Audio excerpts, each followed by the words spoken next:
Miss Cooker, you are under arrest for conspiracy to commit armed robbery, filing false accusations, obstruction of justice, and attempting to frame an innocent person.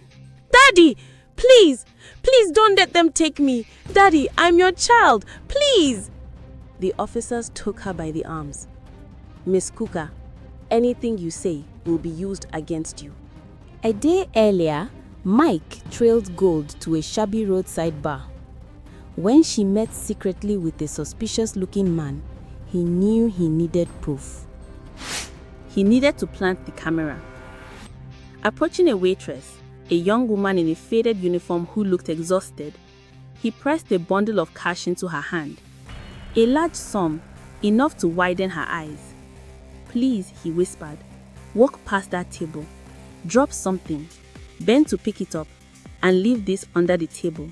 He discreetly showed her the tiny recording device. The girl looked nervous. "Oga, it's risky, oh." "I know," he said firmly. "Just one move, you'll be safe, and I will pay double." She swallowed hard, then nodded. Mike melted back into the shadows and watched. The waitress walked by, deliberately letting a spoon clatter to the floor. She bent quickly and slipped the camera under the table. Gold didn't notice. Mike waited in his car until 6:40 p.m. Gold and the man finally parted, shaking hands like business partners sealing a wicked deal. Gold walked out smiling, as if cruelty itself was her victory crown. Only when she drove off did Mike retrieve the device. His hands trembled slightly as he hit play. Voices came immediately. The man's voice, low and cautious. "Madam, we did exactly as you said. Driver, shot in the leg. Security, shot in the leg. And the girl, untouched, just like you wanted." Gold's laughter followed. "Good. Very good. I brought the money. 2 million, plus a little extra. Consider it a reward for a job well done." The man hesitated. "But, madam, why insist she not be harmed? Normally, clients want blood." Gold's voice was silky, venomous. "If she gets hurt, people pity her, and pity removes suspicion. But if she walks away unscathed, everyone assumes she planned the robbery herself." The man frowned. "But madam, what did she even do to deserve all this?" Gold inhaled slowly, bitterness dripping from her words. "She took my man." The man leaned back slightly, eyebrows raised in disbelief. "So, all this, just for a man?" Gold snapped, cold, sharp. "Not just a man. I'm reminding her of her place. She is nothing, a nobody. I'm teaching her to stay where she belongs." By framing her, the man asked, clearly disgusted. Gold's laugh came again, cold as death. "Call it whatever you like. What matters is it worked. Like magic, no one suspects me, not even Mike. And the stupid girl, rotting in police custody where she belongs." Mike's chest tightened. The man grunted. "Ah, you rich people, eh? Una wicked past devil." Gold hissed. "Please, don't pretend you have morals. Just clean up the loose ends. And don't call me unless I call you." "No wahala, madam. But remember, this kind secret get expiring date." "Not for me," Gold said confidently. "I always win." Mike gripped the steering wheel, heart pounding. This wasn't ordinary wickedness. This was premeditated, calculated evil. The recording ended. Mike exhaled shakily. Gold had done it all. She paid criminals, planned the attack, framed an innocent girl out of jealousy. His stomach twisted. The entitlement, the wickedness. She had destroyed Vera's life and somehow believed it made her more deserving. He slammed his fist lightly against the steering wheel, swallowing the shout trapped in his chest. But anger wouldn't fix anything. Not now. He forced himself to breathe. This evidence wasn't just strong, it was explosive. One wrong move could give Gold a chance to twist the truth or destroy the proof. He needed strategy. He needed someone with authority. And he needed Vera out of custody as soon as possible. He almost reached for his phone, then stopped. No, Gold was capable of anything. Someone could be listening. This had to be done in person. He knew who to go to. Mrs. Princeville. Strict, sharp, fair. The only senior staff member who would not cover up nonsense for anyone, not even the MD's daughter. She would listen.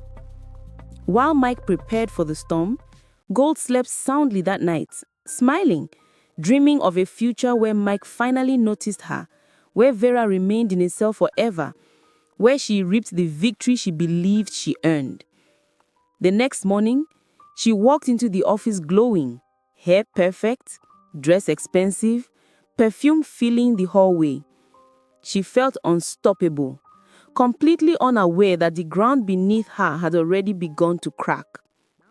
At 8:06 a.m., Mike entered the building, not with his usual calmness.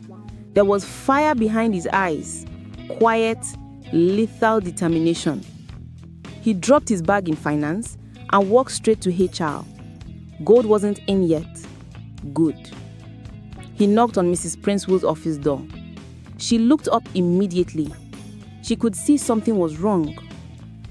"Mike," she said, "you look like you haven't slept." He replied quietly, "Ma'am, I need 5 minutes. It's urgent. It's about Vera." Concern flickered across her face. She motioned him to sit. "Tell me." He didn't speak. Instead, he placed the small camera on her desk and pressed play. Gold's voice filled the room like poison. Mrs. Princeville's eyes widened. Her mouth parted in disbelief. One hand went to her chest, then to her forehead. When the recording ended, she sat in stunned silence for several seconds. When she finally spoke, her voice trembled with controlled rage. "Mike, this is monstrous." He nodded. She stood abruptly. "Call IT, call security, and tell them to gather every staff member in the conference hall. Every single one." Mike blinked. "Ma'am, you want this announced publicly?" Her eyes were sharp. This girl destroyed an innocent staff member's life. She used this company as her weapon. Let everyone see the monster they've been working with.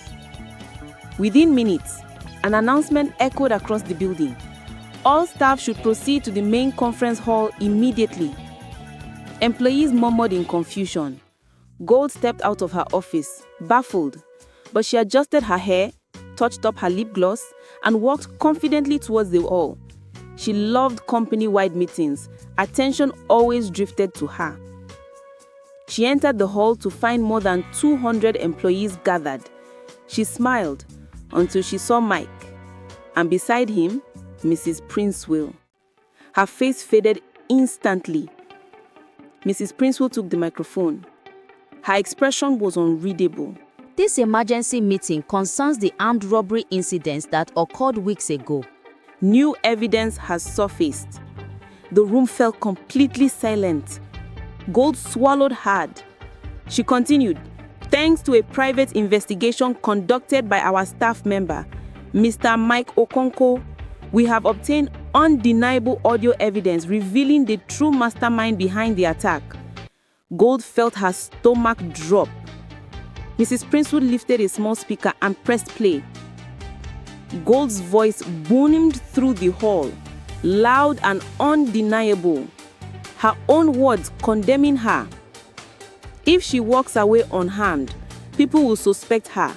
But if she's injured, they'll pity her, and pity erases suspicion. Gasps filled the room. The kingpin's voice followed. "Madam, now your instruction will follow. Driver shot in the leg, security shot in the leg, the girl untouched, just like you talk." People turned to stare at Gold, her face drained of color. Her own voice came again. "She took my man. I'm teaching her to stay in her place. She is nothing." The room erupted. Whispers, shouts, phones came out, recording. Someone muttered loudly, "So she set up Vera?" Then the most damning line played. "Call it what you like. All that matters is no one suspects me. Even Mike will soon be mine, and the stupid girl is rotting in custody." Chaos, outrage, tears, disbelief. Gold staggered backwards, trembling. No, this is fake. It's edited, it's a lie," she screamed. But her voice continued to play, her own voice destroying her. Mama Rose, the oldest staff, stood up with tears in her eyes. "Wicked child, Vera begged us to believe her." Others joined. "You set up a robbery for a man? You belong in prison. How could you do this? You're a monster." Employees formed a circle of judgment around her. Phones pointed, capturing every second. Gold shook violently, mascara running down her face. "Stop recording me! Stop it!" But no one stopped. This was justice. Mr. Cooker burst into the hall, alerted by security. He froze as he listened to his daughter's voice condemning her. "Turn it off," he shouted. "This is a private family matter." But Mrs. Princewood stepped forward. "No, sir. This is a company matter. She used company resources to commit a crime. She destroyed an employee's life." She faced the hall. "Gold Cooker is placed on immediate suspension, and as required by law, the authorities have been notified." Security moved towards Gold. She stumbled back, hyperventilating. No, Daddy. Tell them to stop. Daddy, please. Daddy." But her father stood motionless, shattered, powerless. They barely brushed her sleeve when Gold erupted. She jerked back violently, her voice shredding through the hall. "Don't touch me!" The room froze. Even the officers paused. Gold's chest heaved. Mascara streaked, hands trembling with rage and humiliation. "Take your filthy hands off me! Do you know who I am? Do you fools have any idea who you are dealing with?" Dead silence. 200 pairs of eyes staring. Gold's voice rose, wild and cracking. "I am Gold Cooker, the untouchable. You think you can drag me like a common criminal? You, all of you? I will not spare any of you for this humiliation." Her father tried to step forward. "Gold, stop." She spun on him with madness in her eyes. "No, Daddy, don't you dare. They should be bowing. They should be apologizing to me." Gasp spread through the hall. Security tried again to take her arm. She ripped it away. "All right, since you all want the truth so badly, fine." A collective breath tightened in the air. Then she spat the words that destroyed her entire existence. "Yes, I framed her. So what?" People recoiled. Gold stepped forward, pointing violently at the air, her voice cutting like knives. "Vera is nothing, an insignificant, invisible lowlife, a charity case. Do you hear me? Charity." Her father's face drained completely. "Her school fees, my father and the PTA paid it. My father trained her in the university. She owes me her life." Silence. Pure, suffocating silence. Gold's voice twisted into a hateful snarl. "I am her savior, and I can treat her any way I like." People flinched. "She wore my used clothes I didn't want anymore. She got my used gadgets when I was done with them. She has always been beneath me." Her voice cracked, rage mixed with the desperation of someone drowning. "And she should have remained where I put her, a mere messenger." A woman in HR gasped loudly. Gold didn't notice. But no, she accepted Mrs. Princewood's stupid job offer and became a junior executive in the same office I work in. Her eyes bulged, veins visible. How dare she, ordinary, common, insignificance Vera, breathing the same air as me? The entire hall was a grave, not a cough, not a whisper, not a shifting chair. Then her voice dropped to a hateful, trembling whisper that felt louder than a gunshot. And to make it worse, the man I have always wanted dared to like her. A few people's hands flew to their mouths. She laughed, hysterical, broken, sharp as glass. So yes, I had to act. I had to teach her her place. I had to remind her she can only rise as far as I allow her to. Silence, thick like cement. She raised her chin proudly, tears streaming, voice shaking with rage and triumph. So guess what? Her eyes scanned the crowd, wild, defiant, doomed. I did it. And I will do it again and again and again. Silence swallowed the room. Absolute stillness. Every staff member stood frozen, horrified. Mrs. Princewill, the directors, the interns, even the security officers who tried to restrain her. And her father. He stood rooted in place, staring at her with a face of devastation, disbelief, and something deeper. Shame so profound his knees almost buckled. Gold looked at him, expecting rescue. He didn't move, didn't blink, didn't breathe. Her fate sealed, her kingdom destroyed, her name finished. The silence broke only when security finally, gently placed their hands back on her shoulders. This time, she didn't fight. She had already buried herself. The hall was still in chaos when the doors opened again, this time with a different kind of authority. 2 uniformed officers stepped inside, their presence slicing through the noise like a blade. Conversations died instantly.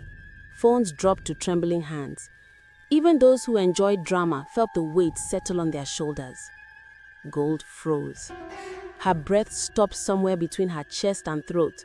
No, not like this. The officers approached her with calm, deliberate steps. "Good morning," one said, raising an official document. "We are here for Miss Gold Cooker, regarding evidence submitted to the police this morning by a Mr. Mike Okonkwo."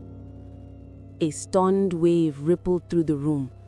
People turned to Mike, silent realization spreading. He had gone to the police before coming to work. The officer continued, voice steady and professional. "Miss Cooker, you are under arrest for conspiracy to commit armed robbery, filing false accusations, obstruction of justice, and attempting to frame an innocent person." Gasps, hands over mouths, a few whispers, "Armed robbery, frame," but even those died quickly. Gold shook her head frantically. "No, no, no, please, you don't understand. Daddy, Daddy, do something." But her father couldn't even lift his head. The arrogance that always floated around him had vanished. His shoulders sagged under the weight of the truth and of the consequences he could no longer outrun. When Gold realized he wouldn't move, something inside her cracked wide open. "Daddy, please, please don't let them take me. Daddy, I'm your child, please." Security stepped aside. The officers took her by the arms. "Miss Cooker, anything you say will be used against you." Gold screamed, raw, desperate, feral. Her heels scraped across the tiles, mascara streaked down her face in black rivers. The once untouchable princess was dragged past the same people she had belittled and tormented for years.